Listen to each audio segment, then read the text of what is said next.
हिंदू धर्म में भगवान शिव शंकर को सभी देवों में सबसे उच्च स्थान प्राप्त है। यही वजह है कि वे देवाधिदेव महादेव कहलाते हैं। वे कालों के भी काल महाकाल हैं। इनकी कृपा से बड़ा संकट भी टल जाता है। भगवान शिव को मनुष्य तो क्या देवी देवता सुरसुर सभी पूजते हैं। पौराणिक मान्यताओं के अनुसार रावण भी महादेव का बड़ा भक्त था। रावण ने ही तांडव स्तोत्र की रचना की है। इस स्तोत्र में रावण ने 17 श्लोक से भगवान शिव की स्तुति गाई है। शिव पुराण के अनुसार एक बार अहंकारवश रावण ने कैलाश को उठाने का प्रयत्न किया। इसके बाद शिव जी ने अपने अंगूठे से पर्वत को दबाकर स्थिर कर दिया, जिससे रावण का हाथ पर्वत के नीचे दब गया।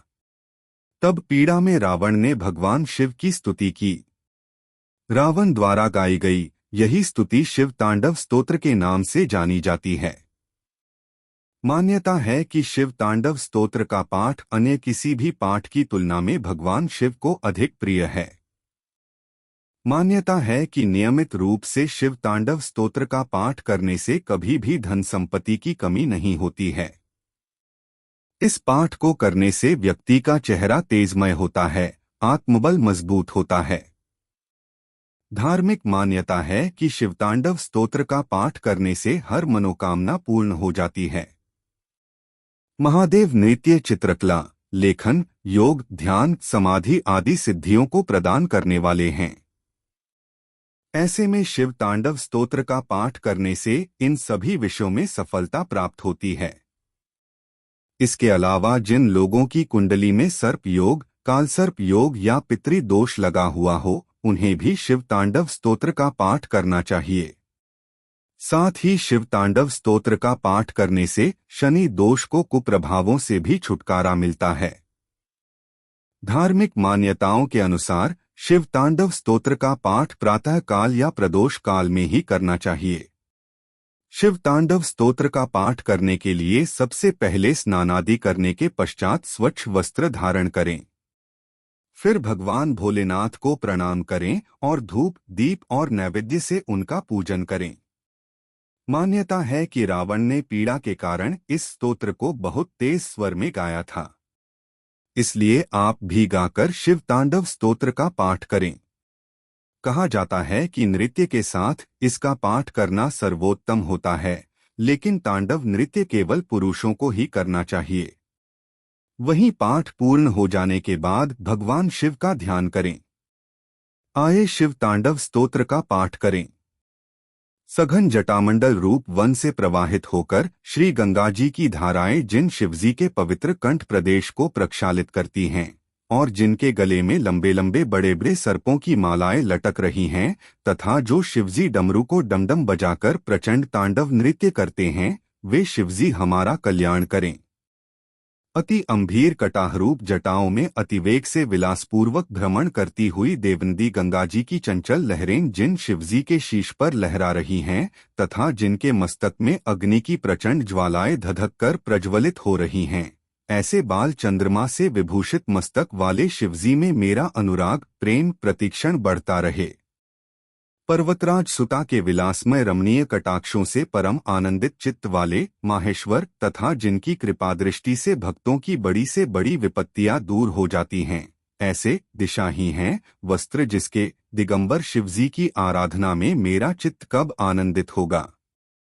जटाओं में लिपटे सर्प के फण के मणियों के प्रकाशमान पीले प्रभासमुह रूप केसर कांति से दिशा बंधुओं के मुखमंडल को चमकाने वाले मतवाले गजासुर के चर्मरूप उपरने से विभूषित प्राणियों की रक्षा करने वाले शिवजी में मेरा मन विनोद को प्राप्त हो। इंद्रादि समस्त देवताओं के सिर से सुसज्जित पुष्पों की धूलि राशि से धूसरित पादपृष्ठ वाले सर्पराजों की मालाओं से विभूषित जटा वाले प्रभु हमें चिरकाल के लिए संपदा दें। इंद्रादि देवताओं का गर्व नाश करते हुए जिन शिवजी ने अपने विशाल मस्तक की अग्नि ज्वाला से कामदेव को भस्म कर दिया, वे अमृत किरणों वाले चंद्रमा की कांति तथा गंगाजी से सुशोभित जटा वाले तेज रूप नर मुंडधारी शिवजी हमको अक्षय संपत्ति दें। जलती हुई अपने मस्तक की भयंकर ज्वाला से प्रचंड कामदेव को भस्म करने वाले तथा पर्वत राजसुता के स्तन के अग्रभाग पर विविध भांति की चित्रकारी करने में अति चतुर त्रिलोचन में मेरी प्रीति अटल हो। नवीन मेघों की घटाओं से परिपूर्ण अमावस्याओं की रात्रि के घने अंधकार की तरह अति गूढ़ कंठ वाले देव नदी गंगा को धारण करने वाले, जगचर्म से सुशोभित बालचंद्र की कलाओं के बोझ से विनम्र जगत के बोझ को धारण करने वाले शिवजी हमको सब प्रकार की संपत्ति दें। फूले हुए नीलकमल की फैली हुई सुंदर श्याम प्रभा से विभूषित कंठ की शोभा से उद्भासित कंधे वाले कामदेव तथा त्रिपुरासुर के विनाशक, संसार के दुखों के काटने वाले, दक्षयज्ञ विध्वंसक, गजासुरहंता, अंधकार सुरनाशक और मृत्यु के नष्ट करने वाले श्री शिवजी का मैं भजन करता हूँ। कल्याणमय नाश न होने वाली समस्त कलाओं की कलियों से बहते हुए रस की मधुरता का आस्वादन करने में भ्रमर रूप कामदेव को भस्म करने वाले, त्रिपुरासुर विनाशक, संसार दुहखारी, दक्षयज्ञ विध्वंसक, गजासुर तथा अंधकासुर को मारने वाले और यमराज के भी यमराज श्री शिवजी का मैं भजन करता हूँ। अत्यंत शीघ्र वेगपूर्वक भ्रमण करते हुए सर्पों के फुफकार छोड़ने से क्रमशः ललाट में बढ़ी हुई प्रचंड अग्नि वाले मृदंग की धिमधिम मंगलकारी उधा ध्वनि के क्रमारोह से चंड तांडव नृत्य में लीन होने वाले शिवजी सब भांति से सुशोभित हो रहे हैं। कड़े पत्थर और कोमल विचित्र शया में सर्प और मोतियों की मालाओं में मिट्टी के टुकड़ों और बहुमूल्य रत्नों में, शत्रु और मित्र में, तिनके और कमललोचनियों में, प्रजा और महाराजाधिराजाओं के समान दृष्टि रखते हुए कब मैं शिवजी का भजन करूंगा। कब मैं श्री गंगाजी के कछार कुंज में निवास करता हुआ निष्कपटी होकर सिर पर अंजलि धारण किए हुए चंचल नेत्रों वाली ललनाओं में परम सुंदरी पार्वती जी के मस्तक में अंकित शिव मंत्र उच्चारण करते हुए परम सुख को प्राप्त करूंगा। देवांगनाओं के सिर में गूंथे पुष्पों की मालाओं के झड़ते हुए सुगंधमय पराग से मनोहर परम शोभा के धाम महादेव जी के अंगों की सुंदरताएं परमानंदयुक्त हमारे मन की प्रसन्नता को सर्वदा बढ़ाती रहें। प्रचंड बड़वानल की भांति पापों को भस्म करने में स्त्री स्वरूपिणी अणिमादिक अष्ट महासिद्धियों तथा चंचल नेत्रों वाली देवकन्याओं से शिव विवाह समय में गान की गई मंगलध्वनि सब मंत्रों में परमश्रेष्ठ शिव मंत्र से पूरित सांसारिक दोहकों को नष्ट कर विजय पाए। इस परम उत्तम शिवतांडव श्लोक को नित्य प्रति मुक्तकंठ से पढ़ने से या श्रवण करने से संतति वगैरह से पूर्ण हरि और गुरु में भक्ति बनी रहती है। जिसकी दूसरी गति नहीं होती शिव की ही शरण में रहता है। शिव पूजा के अंत में इस रावणकृत शिव तांडव स्तोत्र का प्रदोष समय में गान करने से या पढ़ने से लक्ष्मी स्थिर रहती है। रथ गज घोड़े से सर्वदा युक्त रहता है।